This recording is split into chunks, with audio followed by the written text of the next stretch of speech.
Hi, this is my review of Crawling Under a Broken Moon, issue number 3. Crawling Under a Broken Moon allows you to take your Dungeon Crawl Classics role-playing game and transform it into a post-apocalyptic experience. If you haven't seen my review of issue number 2, I'm going to put a link in the description below so that you can check it out. Now let's talk about the quality of the PDF. The quality overall is great, everything is well organized and written. You have awesome old school looking illustrations in black and white. However, the document is not bookmarked and I think I spotted like a couple of typos, but despite that the quality is great. Now let's talk about the contents. With this issue, you get a process to create 0-level characters for a post-apocalyptic setting. You can use this with any game that you want, not only Dungeon Crawl Classics. And you also have a complete adventure, the Mole, and at the end you have a small bestiary.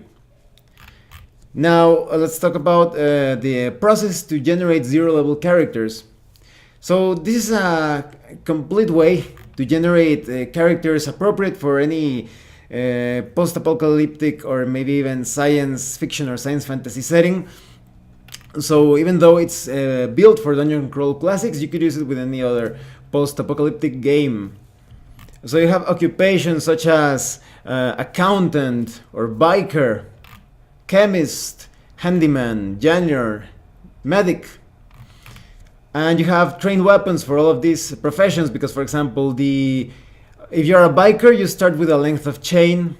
If you are perhaps a gunsmith, you start with a rebuilt revolver.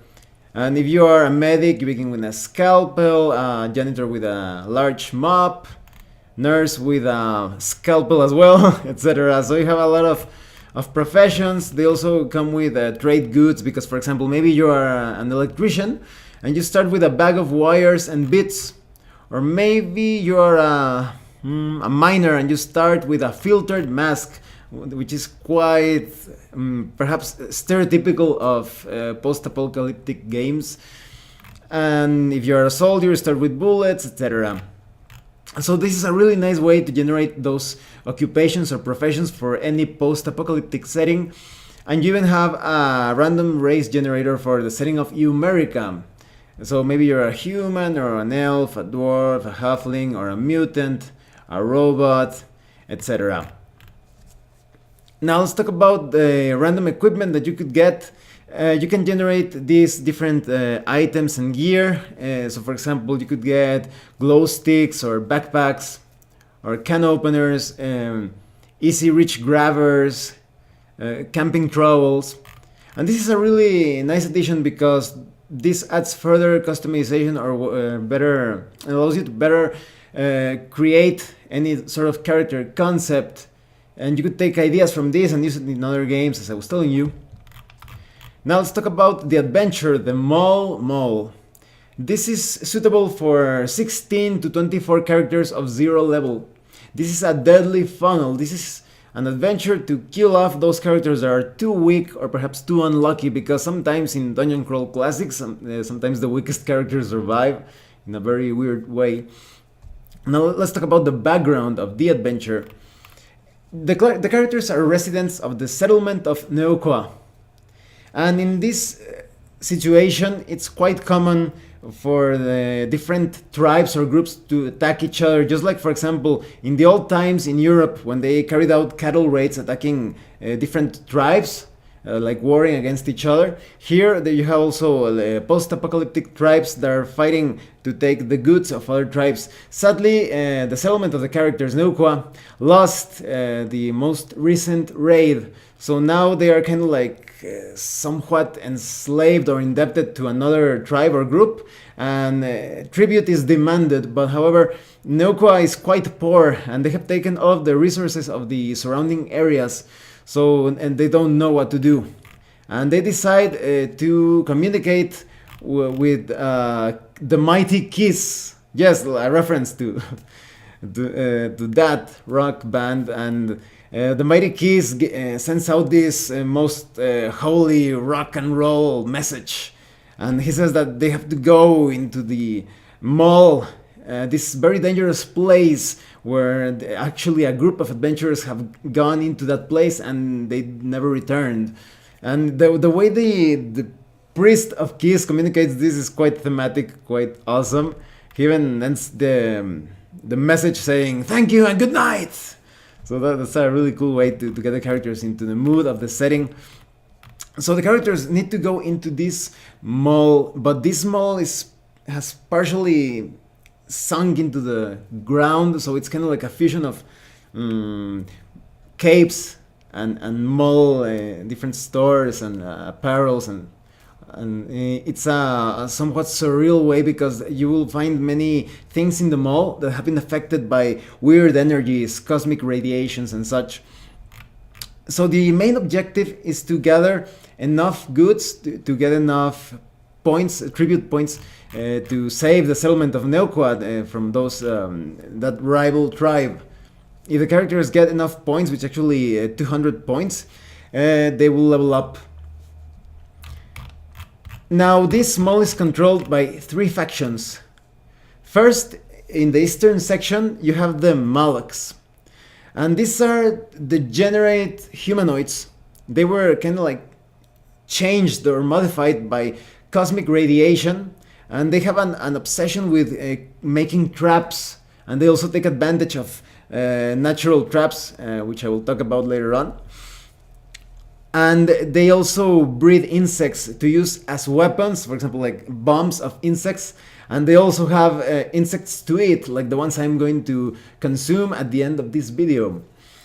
So, and the other faction are the Pictipites. And the Pictipites kind of like a mix of pig with centipede.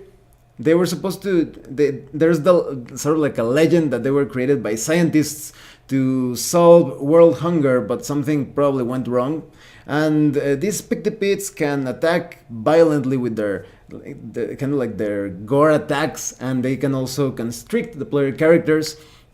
But if you manage to kill the Pictipites, they are a good source of food, and they can also be domesticated. So maybe a player character wants to try to take one of these as a pet, but they need to take a little Pictipit, if I'm not mistaken.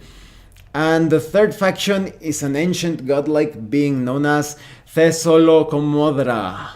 Thesolocomodra. Yeah, that's the name. So this is the 1,000-headed Hydra. This is a deity of sorts. The player characters have no opportunity to win against this godlike creature, but they may actually make a sort of like an agreement or pact with it. That is, it can become the patron of one of the characters. So if they manage to reach this sort of like a dimensional gate and perhaps bring some tribute to this strange being, they may be judged by this Hydra, this Thesolocomodra. And once they enter into contact, they may actually get punished for it, because this is a being that breaks minds because of its cosmic power and awesomeness and eldritch might and all of that. But there's also an opportunity to gain some benefits. In fact, there's actually a chance that this deity will place a sort of like a parasite inside one of the characters, and it will strike a bargain, creating that patron bond. Now let's talk about what the characters will find in this mall. When they first arrive at the parking area, they have to be really careful because there's only a safe passage through this parking lot. The rest of it has a lot of trapdoors created by trapdoor toad spiders. And they're kind of like a mix of spider with toad, and they produce this sound that attracts living beings. They will not hesitate to attack the player characters, and only if they are losing quite badly, only then they will perhaps flee. But so the characters, here there is a very dangerous area where you could end up losing a lot of player characters. You have to be really careful and make those appropriate checks, and perhaps have some intelligent ideas on how to go through this parking lot. Once you enter the mall, things get really cool. Basically, every store, like nutrition centers or candle companies like beauty and body products and such, and Bloom's Fashions and all of that, they have a very weird gonzo feature to it. Because, for example, let's talk about the candle company shop. A powerful, sickly, sweet, and spicy aroma drifts out of this shop. Anyone entering the shop will lose their sense of smell in 1d7 minus 1 minutes. It will return 3d6 minutes after leaving the shop. And then you have a list of the types of goods that you can get there out of there for the tribute points. But there are some other more disturbing areas, because, for example, there is this shop with different clocks, and there's actually a way that the characters will age. If they are not careful, they will be subjected to the weird time modifying effect of the different timepieces there. And you also have other places like, for example, the shop, the Outdoorsman. When approaching this shop, the PCs will hear loud, repetitive music coming from deep within. The mesh gate is 3/4 of the way down, so they will need to crawl to enter the shop. And so they will activate a spear trap, because this area has been taken by the Molochs, and the Molochs are going to be setting traps all over the place. They will try to ambush and attack the player characters. They are scavengers, and perhaps the player characters could try to find another way through, but as I was telling you, the other areas are occupied by the Pick the Pit and the this deity Thessalocomodra. Now let's talk about another shop. This is the Radio Shed instead of Radio Shack, I guess. So this shop has been heavily scavenged, but you could find some assorted electronics worth a lot of points. And next to it, there are other shops, such as the Lux Optical. This shop has been rummaged through, but is relatively in order. You can find some eyewear, but there's also like a shop where you have glasses, and you will find some actual human eyes behind each of the lenses. So that's really bizarre. There's also a shop where they have like a lot of TVs. And if you stare at the TVs for too long, you will get hypnotized and you will be drawn towards the food court. There are also other places that are weirder still. Like, for example, there is an area where there's this bending machine, the Bendy Beast. It's basically a bending machine that comes alive and it starts attacking you. And if you actually manage to temporarily kill it, because it's actually kind of like immortal, you could actually take some soda cans out of it and they will have different magical effects. So it's really cool that they added all of those shops with those features. And when it comes to the different caves, there are also like the insect breeding grounds of the Molochs, because the Molochs will be constantly appearing because they are guarding the entire mall like a fortress. They will start attacking the player characters with their insect bombs, or sometimes just with brute strength. And the characters, as I was telling you, they have to be aware of the different ambush areas and not to get in trouble with the Pick the Pits. Although there are the hatchling dens where the characters could actually capture some Pick the Pedalets, kind of like small Pick the Pits, to try to keep them as pets. And there's also the opportunity to enter into contact with Thessalocomodra. Am I still pronouncing that right? It's quite difficult. Thessalocomodra. Yeah, that's the word.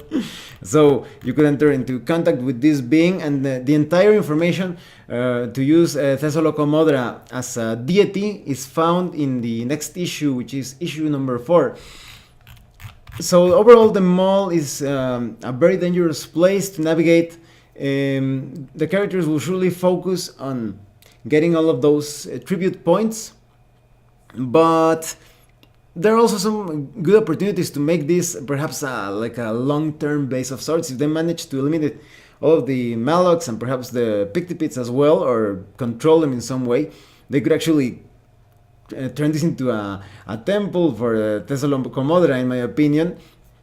So to me, this seems like a very good potential base. And the thing that you have this immortal Bendy Beast that you can kill and draw soda cans out of it with magical effects, that's also a good idea to further empower the group. So you also have different tables. Like for example, we have the storage room random table. If you want to search and rummage around, you could find different things like plastic wrapped camping gear, or cases of foil wrapped sports nutrition bars, and then you could find deactivated sentry bots. There's also a table for random malloc traps, such as guillotine blade traps or multi-nail gun dart traps. There could also be baskets full of hungry beetles dumped from the ceiling. And as I was telling you, at the end you have this bestiary that is to be used with this adventure, but you could use it in other adventures if you wanted to. It's pretty easy to take all of these beasts and use them in any campaign or setting. Now let me tell you what I think of Crawling Under a Broken Moon issue number 3. This is a great issue. There are so many useful things here. The adventure can be inserted in any setting, in any campaign world, but of course the setting of Umerica is quite awesome. If I'm not mistaken, there's currently a Kickstarter for a book specializing on Umerica, and the adventure is deadly enough to present adequate challenges for to serve as a funnel for 0 level characters. The beasts are quite adequate, as I was telling you, and this introduction to a potential patron is also a nice addition. The character generation process of 0 level characters with post-apocalyptic occupations is also really flexible to be used with any system, with any setting. So I highly recommend that you get Crawling Under a Broken Moon issue number 3. Well, thanks for watching my review. If you have any comments or questions, please let me know. See you later.